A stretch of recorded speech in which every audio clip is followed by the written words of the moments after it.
Hello students, my name is Pulak Maiti, chemistry faculty of AIMS Barrackpore. आज हम जो स्टडी करने वाले हैं उसका नाम है आइसोमरिज्म इन कोऑर्डिनेशन कंपाउंड। देखो एक स्टैटिस्टिक बताता हूं, 2002 से लेके 2017 तक कोऑर्डिनेशन केमिस्ट्री पे जेई मेंस में टोटल कितना क्वेश्चन था? 39 क्वेश्चन। उसमें से बस आइसोमरिज्म चैप्टर के ऊपर 12 क्वेश्चन थे।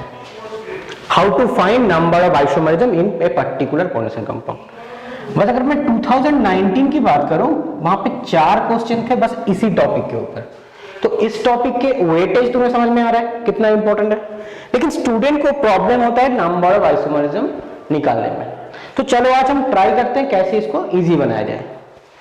तो चलो पहले देखते हैं आइसोमरिज्म का मतलब क्या है। देखो आइसोमरिज्म का मतलब जो तुमने क्लास 11 पे ऑर्गेनिक केमिस्ट्री के फर्स्ट चैप्टर में पढ़ा था वही डेफिनेशन है कि सेम मॉलिक्यूलर फॉर्मूला या फिर एम्पिरिकल फॉर्मूला लेकिन डिफरेंट स्ट्रक्चर। यहां पे आइसोमरिज्म को हम दो तरह के कैटेगरी में डिवाइड करेंगे। एक हो गया तुम्हारा स्ट्रक्चरल, जहां पे लिगेंड के लिंकेज यानी और डिस्ट्रीब्यूशन डिफरेंट होंगे। दूसरा हो गया स्टीरियो आइसोमर, जहां पे उसके spatial arrangement of ligand different होंगे। तो देखो स्ट्रक्चरल आइसोमर की कैटेगरी में क्या क्या आता है, जैसे कि आयोनाइजेशन आइसोमरिज्म, लिंकेज आइसोमरिज्म जहां पे एम्बिडेंटेड लिगेंड रहता है, कोऑर्डिनेशन आइसोमरिज्म जहां पे एनायोनिक और कैटायन दोनों ही कॉम्प्लेक्स होता है, पॉलीमराइजेशन आइसोमरिज्म जैसे डाइमराइजेशन, सॉल्वेट आइसोमरिज्म और हाइड्रेट आइसोमरिज्म, और कोऑर्डिनेशन पोजीशन आइसोमरिज्म। लेकिन आज के टॉपिक में हम इसको डिस्कस नहीं करेंगे क्योंकि तुम किसी भी टेक्स्ट बुक ओपन करोगे ये सारे इंफॉर्मेशन तुम्हें मिल जाएगा। बहुत ही इजी है। जिसमें सबसे स्टूडेंट को ज्यादा प्रॉब्लम होता है उसी को आज हम डिस्कस करने वाले हैं, वो है स्टीरियो आइसोमर। तो स्टीरियो आइसोमर किस लिए होता है? लिगेंड के स्पेशियल अरेंजमेंट के डिफरेंस की वजह से। ये मेनली दो टाइप के हैं। एक हो गया तुम्हारा जियोमेट्रिकल आइसोमरिज्म, दूसरा हो गया ऑप्टिकल आइसोमरिज्म। जियोमेट्रिकल आइसोमरिज्म मतलब sisters kind of isomerism, and optical isomerism मतलब जब भी हम कोई प्लेन पोलराइज्ड लाइट किसी सब्सटेंस से थ्रू भेजते हैं, जब भी वो डायरेक्शन चेंज करता है तभी हम उसको बोलते हैं ऑप्टिकली एक्टिव। तो चलो हम देखते हैं जियोमेट्रिकल आइसोमरिज्म हम कैसे निकाल सकते हैं, नंबर ऑफ आइसोमरिज्म निकाल सकते हैं कैसे। देखो स्टूडेंट्स, बचपन में जब हम मैथ करते थे ना, मैथमेटिक्स का स्टार्टिंग कहां से हुआ था? गिनती से। लाइक 2 2 जा 3, 4 2 3 जा 6, इस तरह के। लेकिन इस तरह के गिनती से हमें फायदा क्या होता था कि हमें बड़े बड़े मल्टीप्लिकेशन याद रह जाता है। देखो हमें अभी भी हमें याद है कि 19 जा कितना होता है? 152। तो इतने बड़े बड़े नंबर याद होते हैं। तो मेरे हिसाब से सबसे इजीली आइसोमरिज्म याद करने का तरीका है, आप एक टेबल बना लो। किस तरह के table? Type of coordination compound, number of geometrical isomerism, number of optical isomerism. Type लिखो, जियोमेट्रिकल आइसोमरिज्म लिखो, ऑप्टिकल आइसोमरिज्म का नंबर लिखो, पूरा टेबल तुम्हारे आंखों के सामने हमेशा आ जाएगा और तुम कभी भी आसानी से लिख सकते हो। तो चलो पहले हम देखते हैं 4 कोऑर्डिनेशन कंपाउंड के बारे में कैसे हम टेबल बना सकते हैं। देखो 4 कोऑर्डिनेशन कंपाउंड दो टाइप के होते हैं, राइट। एक हो गया तुम्हारा टेट्राहेड्रल, एक हो गया तुम्हारा स्क्वायर प्लेनर। अब देखो टेट्राहेड्रल में जियोमेट्री कैसे होता है? लिगेंड दो सेम प्लेन में रहेगा और दो डिफरेंट प्लेन में रहेगा, एक टॉप ऑफ द बॉटम एक below the bottom, top of the plane एक बिलो द प्लेन। अच्छा, स्क्वायर प्लेन में क्या रहता है? चारों लिगेंड सेम प्लेन में रहता है, चारों लिगेंड सेम प्लेन में रहता है, राइट। अब देखो इससे स्ट्रक्चर से तुम आइडिया लगा सकते हो कि इसमें कोई भी तरह का सिस्टर आइसोमरिज्म पॉसिबल नहीं है। पॉसिबल है क्या? पॉसिबल नहीं है। तो फिर यहां पे किसी भी तरह का जियोमेट्रिकल आइसोमरिज्म पॉसिबल नहीं है। और ऑप्टिकल आइसोमरिज्म तभी पॉसिबल है जब सारे लिगेंड डिफरेंट होंगे, जैसे कि हम कायरल सेंटर के बारे में पढ़े हैं क्लास 11 में, राइट। तो टेट्राहेड्रल केस में बहुत ही सिंपल है, ज्यादा कोई दिमाग लगाने का नहीं है। स्क्वायर प्लेनर में लेकिन सिस्टर्स आइसोमरिज्म पॉसिबल है, राइट। जब लिगेंड एक ही तरफ रहेगा तो भी हो गया सिस, जब एंटी रहेगा तो हो गया ट्रांस। तो हम देखते हैं स्क्वायर प्लेनर पे किस तरह के कॉम्प्लेक्सेस पॉसिबल है। अच्छा, before going to that in details, अब तुम समझ लो स्क्वायर प्लेनर पे लेकिन ऑप्टिकल आइसोमेरिज्म पॉसिबल नहीं है। किस लिए? चारों लिगेंड सेम प्लेन पे है, तो हमेशा वहां पे एक सिग्मा प्लेन रहेगा यानी मिरर प्लेन रहेगा, तो वहां पे ऑप्टिकल आइसोमेरिज्म का कोई गुंजाइश नहीं है। तो चलो हम देखते हैं square planar different different type के और उसके कितना जियोमेट्रिकल आइसोमेरिज्म पॉसिबल है। पहले मान लो हम ले रहे हैं एक MA4 टाइप। MA4 टाइप मतलब ब्रिटल है और 4 लिगेंड है, चारों लिगेंड मोनोडेंटेड है।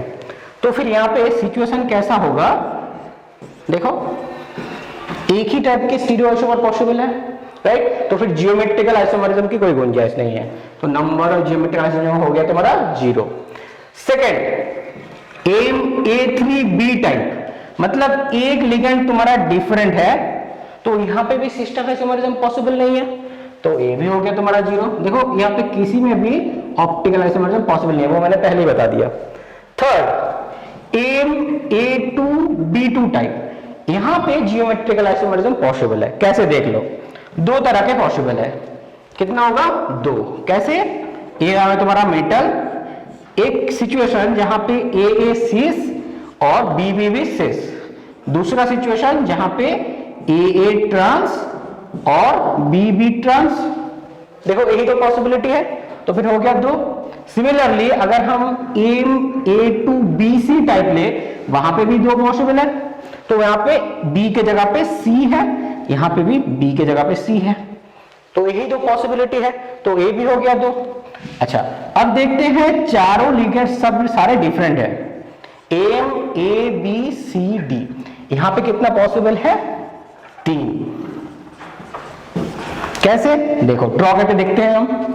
ये देखो एम, कैसे करोगे ड्रॉ? एम जिसके अगेंस्ट में B है, C और D है। देखो AB हो गया ट्रांस, दूसरा हम ड्रॉ कर रहे हैं, देखो A और C ट्रांस में है अभी, B और D, तीसरा हो जाएगा A और D ट्रांस में रहेगा। देखो यही 3 पॉसिबिलिटी है, राइट। तो फिर हो गया 3। अच्छा, अब ये सारे हो गए हमारा मोनोडेंटेड। अब देखो हम थोड़ा बाइडेंट के लिए भी देख लेते हैं। बाइडेंटेड 2 तरह के लिगेंड होते हैं, एक AB टाइप के, एक AA टाइप के। AB टाइप के मतलब उसके दोनों एंड डिफरेंट होंगे। मतलब मान लो एक एग्जांपल जैसे दे रहा हूं, CH2 NH2 C double bond O-। अब देखो यहां पे 2 तरह के कोऑर्डिनेटिंग सेंटर है, डोनेटिंग सेंटर है, यहाँ पे नाइट्रोजन है, यहाँ पे ऑक्सीजन है, मतलब बाइडेंटेड है लेकिन दोनों एंड डिफरेंट है। यहाँ पे क्या है, और एक एग्जांपल ले रहा हूं, CH2 NH2 CH2 NH2, यहाँ पे देखो ये भी बाइडेंटेड है लेकिन दोनों एंड सेम है, तो इसको हम बोल रहे हैं AA टाइप, इसको बोल रहे हैं AB टाइप। अच्छा, अगर मेरे पास कोई लिगेंड, कोई कॉम्प्लेक्स होगा ऐसे MAA2 टाइप, मतलब दोनों ही बाइडेंटेड लिगेंड है और दोनों का एंड ही सेम है, यहाँ पे जियोमेट्रिकल आइसोमरिज्म पॉसिबल है क्या? पॉसिबल नहीं है। किस लिए? क्योंकि देखो यही केवल एक ही पॉसिबिलिटी है, तो फिर हो गया तुम्हारा MAA टाइप के लिए 0 पॉसिबिलिटी। अच्छा, अगर MAA टाइप ना लेके MA और B2 लेंगे, यहां पे भी एक ही पॉसिबिलिटी है, मतलब कोई जियोमेट्रिकल आइसोमरिज्म की गुंजाइश नहीं है, तो फिर हो जाएगा तुम्हारा MAA-B2, ये भी 0 हो जाएगा। BC भी लेंगे तो भी 0 हो जाएगा, तो इसको हम नहीं लिख रहे हैं। अच्छा, अब देखते हैं थोड़ा AB टाइप के। अच्छा, AB अगर होल 2 लेंगे तो यहां पे जियोमेट्रिकल आइसोमरिज्म पॉसिबल है। किस तरह के हम दिखाते हैं। अच्छा देखो एग्जांपल देके दिखाते हैं, NH2 CH2 C double bond O-, ठीक है। और एक हो गया NH2 CH2 C double bond O-। तो यहां पे देखो दोनों A सेम एंड पे है और NH2 A से ऑपोजिट एंड पे है, तो A एक तरह का स्ट्रक्चर हो गया। दूसरा स्ट्रक्चर क्या हो जाएगा, जब O डिफरेंट साइड में रहेगा।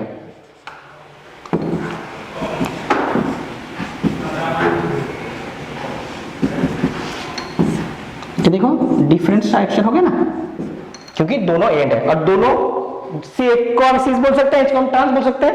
तो फिर यहां पे M A B whole two ये हो गया तुम्हारा 2। सिमिलरली अगर M A B B2 type भी होगा या फिर BC टाइप भी होगा, यहां पे भी दो तरह के पॉसिबिलिटी है geometrical isomerism.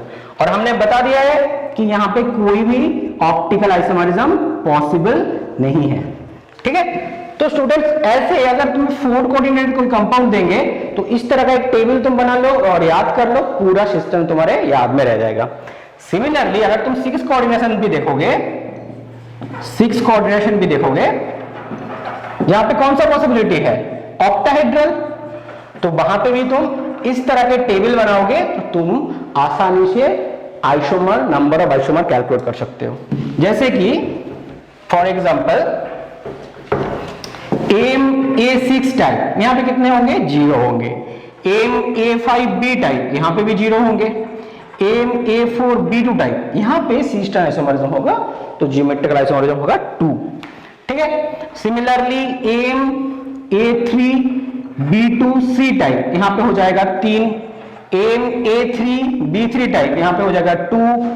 M A3BCD type, यहां पे हो जाएगा 4। एम A2B2C2 टाइप, यहां पे हो जाएगा 5। एम A2BCD यहां पे हो जाएगा 6। फिर एम ABCD हो जाएगा 15। तो इसको ड्रॉ करने का तरीका हम इस वीडियो में नहीं दिखा रहे, उसके लिए अलग वीडियो बनाएंगे, लेकिन ऐसे एक टेबल बना लोगे तो तुम्हें नंबर ऑफ आइसोमरिज्म फाइंड करने में कभी भी दिक्कत नहीं होगा। तो स्टूडेंट्स कैसे हम 6 कोऑर्डिनेशन पे इसको ड्रॉ करेंगे और इजीली याद रख सकते हैं, उसके लिए तुम हमारा चैनल फॉलो करो और लिंक नीचे दिया रहेगा, हमारे वेबसाइट को भी फॉलो करते रहो। Thank you.